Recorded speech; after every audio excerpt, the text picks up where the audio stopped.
The Deep Dive. Today, we're diving into maybe a surprising take on work-life balance. We're looking at a piece called Stay Skilled, Stay Balanced, The Secret to Managing Work and Life. And it puts forward this, well, pretty intriguing idea. Yeah, the idea that maybe the real secret isn't just about setting boundaries outside of work, but it's actually tied much more closely to your professional skills within work. Right. So our mission today is to unpack that. What's this connection the source is drawing between, how skilled you are and how balanced you feel? And what is this secret it claims to reveal? Okay, so the central point, the main assertion here, it's quite direct, isn't it? It really is. It basically says, look, if you aren't skilled enough for the job you're doing, you're just never going to achieve proper work-life balance. Yeah. Full stop. That's bold. It is. And what's fascinating, I think, is how it pivots the usual conversation. We normally hear about flexible hours or managing expectations, maybe company culture. External stuff, mostly. Exactly. But this points inward. It suggests a core barrier might just be not being proficient enough at your actual tasks. Right, because that lack of proficiency, it creates problems, doesn't it? Absolutely. If you're struggling with the work itself, maybe you're slower. Or making mistakes, having to redo things. Precisely. Or just feeling constantly overwhelmed by stuff that maybe someone more skilled handles more easily.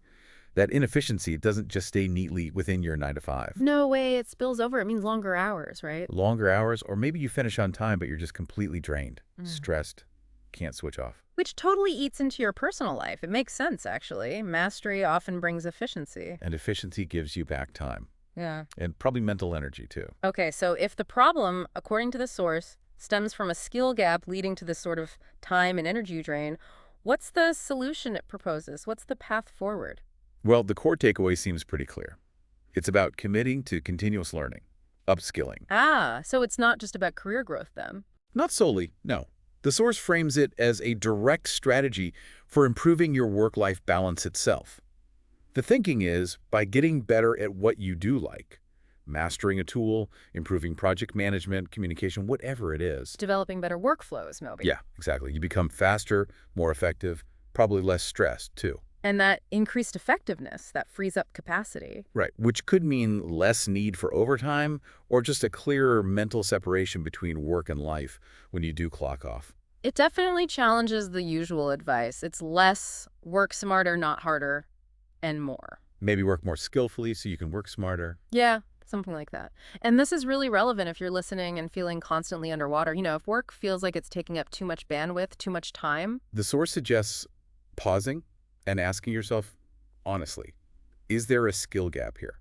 Could investing some time in learning actually save you time and stress down the line? Could that be the key to better balance for you? It does raise a question, though, doesn't it? Is the source saying skill is the only thing?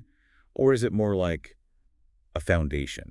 Like maybe the most crucial piece that you personally control? I think it leads towards that foundational idea. Yeah. It really emphasizes personal agency through developing your skills. Of course, external factors like workload or company culture matter. They're real. Sure. But this perspective puts the spotlight on what you can actively do to improve your situation from the inside out. So building internal capability makes you more resilient, more efficient. Which in turn makes it easier to navigate those external pressures and actually claim your personal time. It's seeing self-improvement as a lever for life management. Not just for climbing the career ladder. Right. Okay, so pulling it all together, this deep dive really highlights a strong connection this source makes between continuously honing your professional skills and actually achieving work-life balance. It's definitely food for thought. It is. It gives you something concrete to consider. Is boosting your skills the most effective step you can take right now for better balance? Or maybe other factors are more pressing in your specific circumstances? And it's worth knowing where this perspective comes from. The source material uses the hashtag RupeshDilSe, which translates roughly to Rupesh from the heart.